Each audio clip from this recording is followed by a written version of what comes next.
বন্ধুরা এই মুহূর্তে রয়েছি ভারতের ভিতরেই। তো দেখুন এই যে ভারতের লোকজন এই পাশে ভারতের জমি দেখা যাচ্ছে, এখানে খেলাধুলা করছে। ওই দেখুন এই যে খেলাধুলা করছে দূরে, ভারতের জমিতে সবাই খেলাধুলা করছে, ক্রিকেট খেলছে। দেখুন দেখার চেষ্টা করাচ্ছি আপনাদেরকে।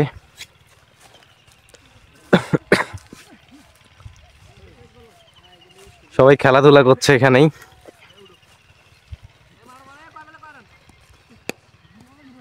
দেখুন এই যে খেলছে, ক্রিকেট খেলছে ওরা।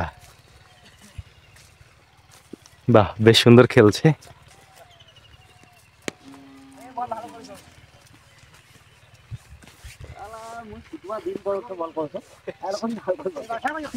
ভাই আসসালামু আলাইকুম, কেমন আছেন?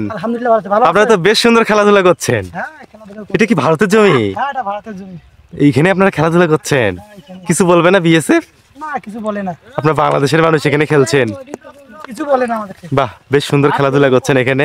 ওই ভাই ওখানে ব্যাট করছে না? বন্ধুরা দেখুন ভারতের জায়গা, এখানে খেলাধুলা করছে বাংলাদেশের ছেলেরা। এই দেখুন এই যে ভারতের এই যে বিএসএফ এর এটা দেখা যাচ্ছে, এটা ক্যাম্প। এই যে এটা ক্যাম্প, আর এই পাশে জমিগুলো, এগুলো সব দূরে চা বাগান আছে। আরো এই দূরে চা বাগানে যে ভারতের মানুষরা কাজ করছে, এই দেখুন বাহ, এই যে কাজ করছে ওরা। বাহ, কি সুন্দর খেলাধুলা হচ্ছে এখানে, বেশ সুন্দর খেলছে। আপনারা তো জমিয়ে খেলছেন এখানে ক্রিকেট ভাই, আপনি ফিল্ডিং করছেন এখানে। বেশ সুন্দর খেলাধুলা করছেন আপনারা।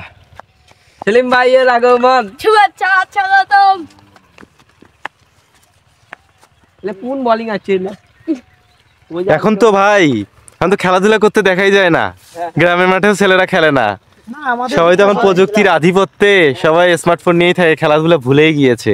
সে জায়গায় আপনারা দিব্যি খেলছেন। ঠিক আছে, আসি। হ্যাঁ, ভালো থাকবেন। আসসালামু আলাইকুম।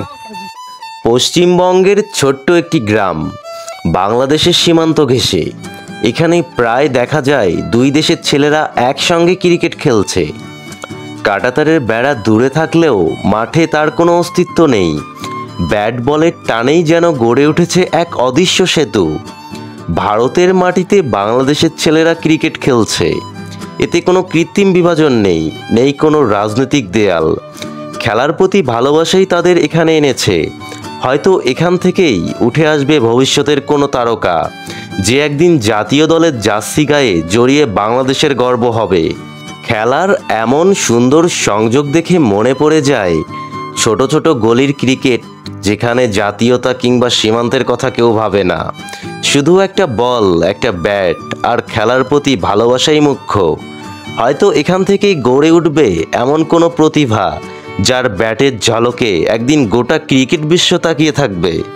কই থেকে আসলে?